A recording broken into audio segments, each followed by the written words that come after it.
Welcome to our deep dive, everybody. Get ready to explore the fascinating world of lucid dreaming. Like when you suddenly realize you're dreaming while you're still in it. Yeah, that wait a minute moment. Exactly. But what if it's more than just a cool brain trick? What if it's a gateway to something much bigger? Interesting. We're going to find out.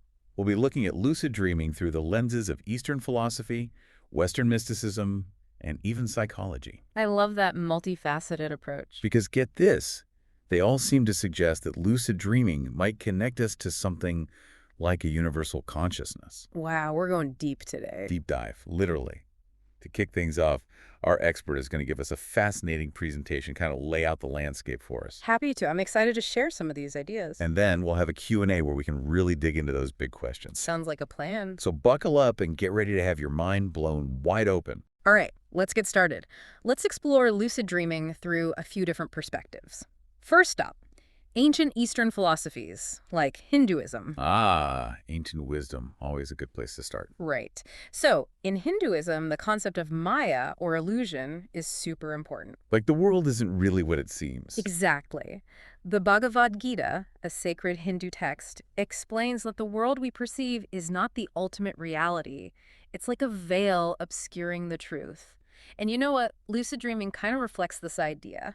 Because when you become lucid in a dream, you realize it's not real. You got it. It's like seeing through the illusion, similar to how a spiritual seeker aims to see past the illusions of the material world. To connect with something deeper. Yes, to connect with Brahman, the universal consciousness. Okay, that's Hinduism. What about Buddhism? What do they have to say about all this? Buddhism brings in the practice of dream yoga, using dream awareness as a path to enlightenment. Dream yoga.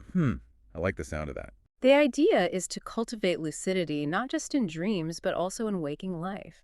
Imagine walking around fully aware that everything you experience is a projection of your mind. Whoa, that's trippy. It is. And the goal is to dissolve those boundaries between self and other, to experience that deep interconnectedness, which hints at a universal consciousness. Okay, so we've got these Eastern traditions pointing towards something bigger than ourselves. What about Western thought? Do we see similar ideas there? Oh, absolutely. Let's jump to ancient Greece with Plato's allegory of the cave. Remember that one?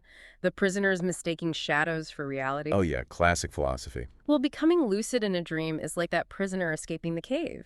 You suddenly realize the dream is an illusion, prompting you to question if our waking world might also be a kind of cave. Ooh, mind-bending stuff. Right. Could lucid dreaming offer us a peek beyond those limitations, those illusions? That brings us to another fascinating concept, the Akashic Records. The Akashic Records. Okay, I've heard of those. It's this idea of a universal library of knowledge found in Western mysticism. Some lucid dreamers report accessing profound insights and shared experiences, almost as if they're tapping into this collective pool of knowledge. So maybe it's not just about individual consciousness. Exactly. Maybe it's about connecting to a larger, interconnected web of consciousness, maybe even a universal one. Now, let's shift gears a bit from the mystical to the scientific. Let's look at psychology. Okay, bringing in some science. I like it. What if psychologists learned about all this? Well, Carl Jung, a pioneer in psychology, proposed the idea of the collective unconscious. The collective unconscious, right. Isn't it like a reservoir of shared archetypes and experiences, things that are common to all humanity? Exactly. Jung believed that dreams, especially lucid ones, give us a direct line to this collective unconscious. And those figures and symbols we encounter, particularly those that feel deeply significant or universal, might be representations of these archetypes. So the creepy guy chasing me in my dream could be a universal archetype. Maybe. But another famous psychologist, Freud, saw dreams as a window to the subconscious, not quite as mystical as Jung. While he didn't focus on lucid dreaming specifically, his theories suggest it could be a powerful tool for navigating our inner landscapes. So you could become aware in the dream and confront those hidden parts of yourself. Precisely. Okay, and finally, we have neuroscience. It actually offers some pretty compelling evidence for the unique state of consciousness that is lucid dreaming. Really? Hard science backing this up. Research has shown that the prefrontal cortex, which handles self-awareness and decision-making, becomes highly active during lucid dreams. Interesting. This explains why you can think clearly and make choices within a dream, which kind of supports the idea that it's more than just random neural activity. So like your brain is really online in a different way. Yeah, it's pretty amazing. And that concludes the presentation portion of our deep dive. Wow, that was a whirlwind tour. We've got ancient wisdom, mystical ideas, and science all pointing towards lucid dreaming being more than just a quirky sleep thing. It definitely seems that way, doesn't it? All right, let's open it up for some questions now. And remember, there are no silly questions here. I'm ready. Let's dive in. All right, let's jump into some questions.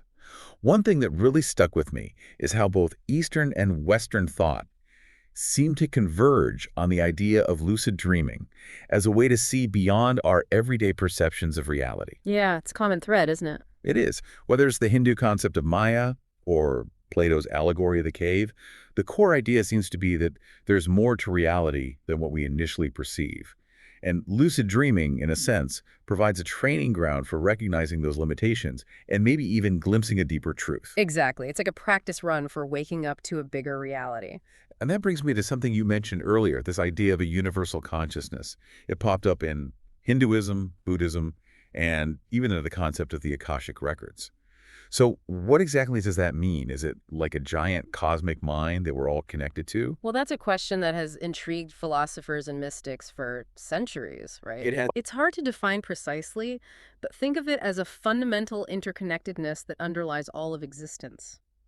And some believe that lucid dreaming allows us to tap into that interconnectedness, to experience a sense of oneness with something much larger than ourselves. Okay, that's pretty mind-blowing. But let's come back down to earth for a second. Okay. You mentioned that neuroscience has shown increased activity in the prefrontal cortex during lucid dreaming, that part of the brain associated with self-awareness and decision-making. Right, exactly. And that's crucial because it provides scientific evidence that lucid dreaming is a distinct state of consciousness. It's Mm. not just random brain activity. It's a state where we can consciously direct our attention and make choices within the dream. So if we can make choices in our dreams, does that mean we can use lucid dreaming to actually solve problems or gain insights that can help us in our waking lives? There's definitely potential for that. Imagine working through a creative challenge or practicing a difficult conversation in that safe dream environment. You could explore different possibilities without real-world consequences. And who knows, those insights might carry over into your waking life. I love that idea. It's like having a personal mental simulator at your disposal. But let's get even more practical for a moment. A lot of people listening are probably wondering how they can actually start lucid dreaming. Is it something anyone can learn? Well, while not everyone becomes a master lucid dreamer, there are definitely techniques that can increase your chances of having those experiences. One of the most important is keeping a dream journal. Okay, a dream journal. Yeah, the simple act of recording your dreams, it helps you become more aware of them, which is a crucial first step toward lucidity.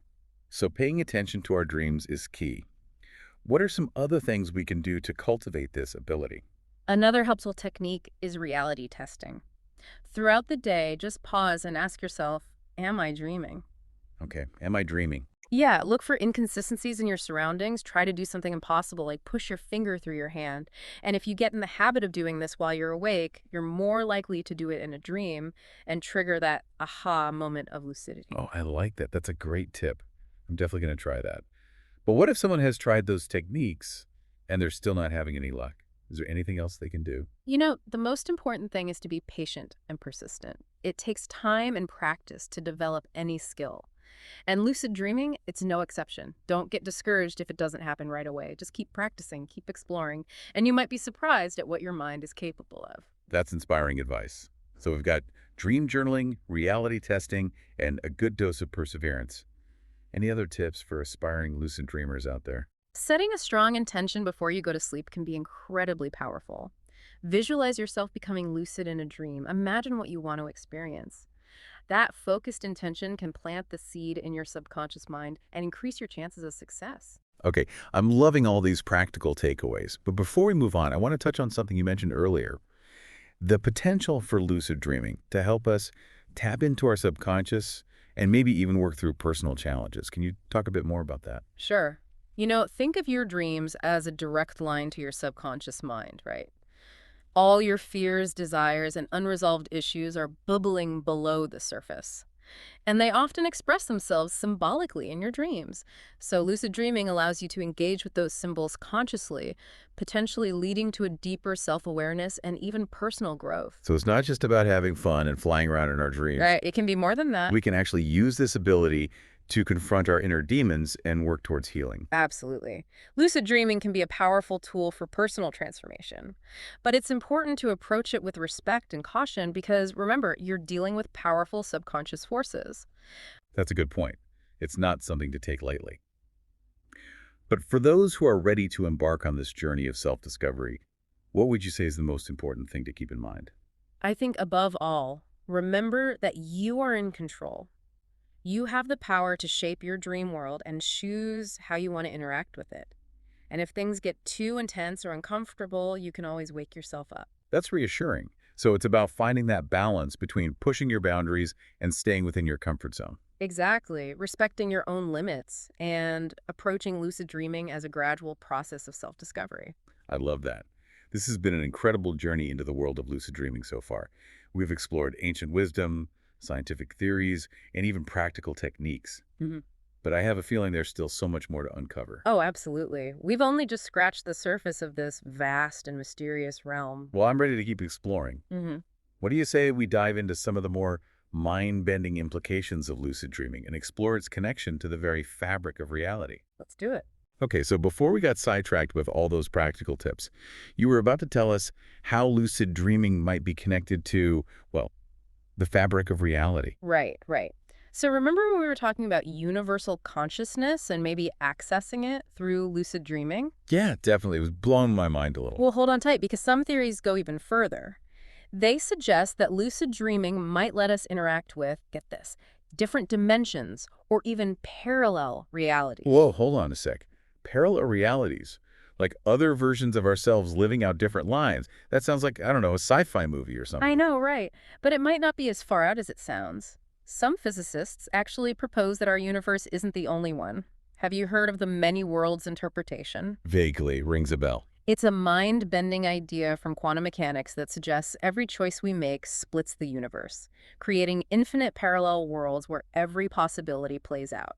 Okay, my brain is officially in overdrive now.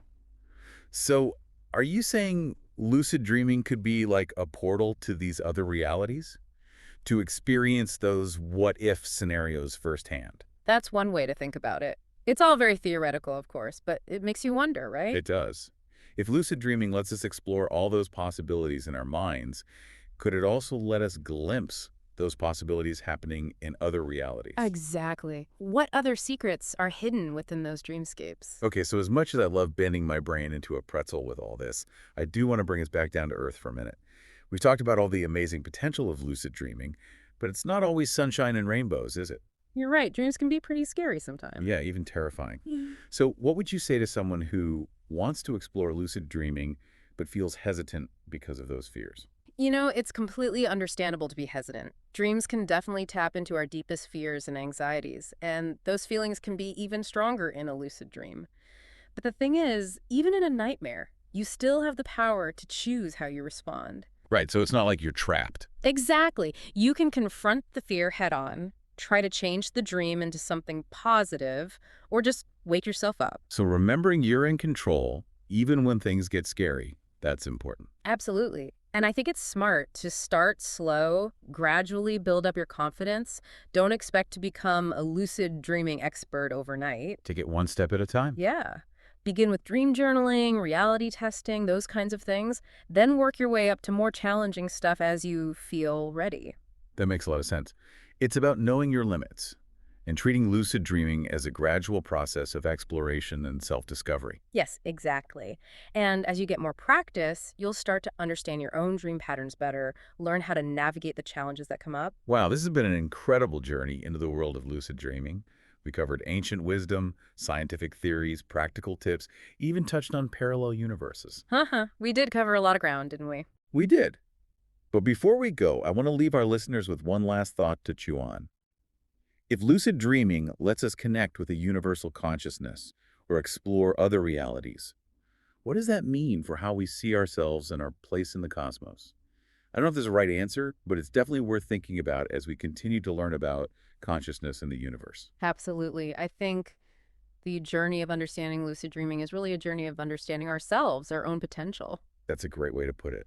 Well, that's it for our deep dive into the world of lucid dreaming, folks. We hope you enjoyed exploring with us. Remember to check out the show notes for resources to learn more. And until next time, keep dreaming, keep exploring, and see where those dreams take you. Sweet dreams, everyone.